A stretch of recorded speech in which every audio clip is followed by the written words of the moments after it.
بسم اللہ الرحمن الرحیم۔ السلام علیکم۔ PSRP فیز 3 کے حوالے سے بہت سارے سوالات پوچھے جا رہے ہیں۔ فیز 3 کے حوالے سے اب تک کی جتنی بھی اپڈیٹس ہیں وہ تمام کی تمام آج کی اس ویڈیو میں آپ کے ساتھ شیئر کی جا رہی ہیں۔ سب سے زیادہ پوچھا جانے والا سوال یہ ہے کہ فیز 3 کا آغاز کب ہونے جا رہا ہے۔ اس کے علاوہ پوچھا جا رہا ہے کہ فیز 3 میں پرائمری کے علاوہ کیا مڈل اور ہائی سکولز بھی شامل کیے گئے ہیں؟ اگر مڈل اور ہائی سکول شامل ہیں تو کتنی تعداد والے سکول شامل کیے گئے ہیں؟ PSRP فیز 3 کے پرانے اعداد و شمار اور سکولوں کی لسٹ کے مطابق اس بار فیز 3 میں 2903 سکولوں کو آؤٹ سورس کیا جانا تھا، جو کہ صرف پرائمری سکولز تھے۔ کیا اب فیز 3 میں آؤٹ سورس ہونے والے سکولز کی تعداد میں مزید اضافہ کر دیا گیا ہے؟ فیز 3 کے آؤٹ سورس ہونے والے سکولز کی ضلع وائز لسٹیں کب جاری کی جائیں گی؟ فیز 3 کی نئی پالیسی میں کیا تبدیلیاں کی گئی ہیں یا کیا تبدیلیاں کی جا رہی ہیں؟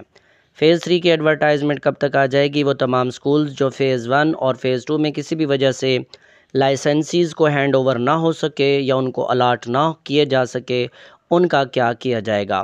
تو سب سے پہلی بات یہ ہے کہ وزیر تعلیم کے مطابق فیز 3 کا آغاز اکتوبر کے مڈ میں ہو جائے گا۔ اکتوبر کے آخری عشرے میں فیز 3 کی ایڈورٹائزمنٹ شائع کر دی جائے گی۔ فیز 3 میں آؤٹ سورس ہونے والے پرائمری، مڈل اور ہائی سکولز کی لسٹ آفیشلی طور پر پنجاب ایجوکیشن فاؤنڈیشن کی ویب سائٹ پر ہی جاری کی جائے گی۔ البتہ اس کی ایک کاپی ضلع وائز وقت سے پہلے لوگوں کی آسانی کے لیے جاری کی جا سکتی ہے۔ فیز 3 کی پالیسی میں چند ایک ضروری تبدیلیاں کی گئی ہیں، ادروائز زیادہ پالیسی فیز 1 اور فیز 2 والی ہی رہے گی۔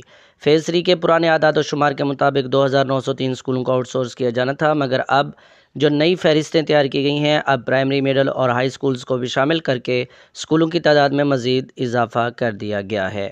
وہ تمام سکولز جو فیز 1 اور فیز 2 میں کسی بھی وجہ سے لائسنسی کو الاٹ نہ ہو سکے تھے، وہ دوبارہ گورنمنٹ کے حوالے کر دیے گئے تھے اور وہاں دوبارہ گورنمنٹ کے اساتذہ کو ہی عارضی طور پر تعینات کر دیا گیا تھا۔ اب خبر یہ بھی ہے کہ ہینڈ اوور نہ ہونے والے سکولز بھی فیز 3 میں شامل کر دیے گئے ہیں۔ فیز 3 کا تمام پیپر ورک مکمل کر لیا گیا ہے۔ فیز 3 میں ایسے تمام پرائمری سکولز جن کی تعداد 100 سے کم ہے ان کو شامل کیا گیا ہے، اور ایسے تمام ایلیمنٹری سکولز جن کی تعداد 300 سے کم ہے ان کو آؤٹ سورس لسٹ میں ڈالا گیا ہے، جبکہ وہ تمام ہائی سکولز جن میں طلبہ کی تعداد 400 سے کم ہے وہ بھی فیز 3 میں شامل کیے گئے ہیں۔ اس حوالے سے جیسے ہی کچھ مزید اپڈیٹس آئیں گی انشاءاللہ تعالیٰ آپ کے ساتھ شیئر کر دی جائیں گی۔ انفارمیشن اچھی لگی ہو تو چینل کو سبسکرائب اور ویڈیو کو لائک کرنا ہرگز نہ بھولیے گا۔ مجھے دیجیے اجازت، اللہ حافظ۔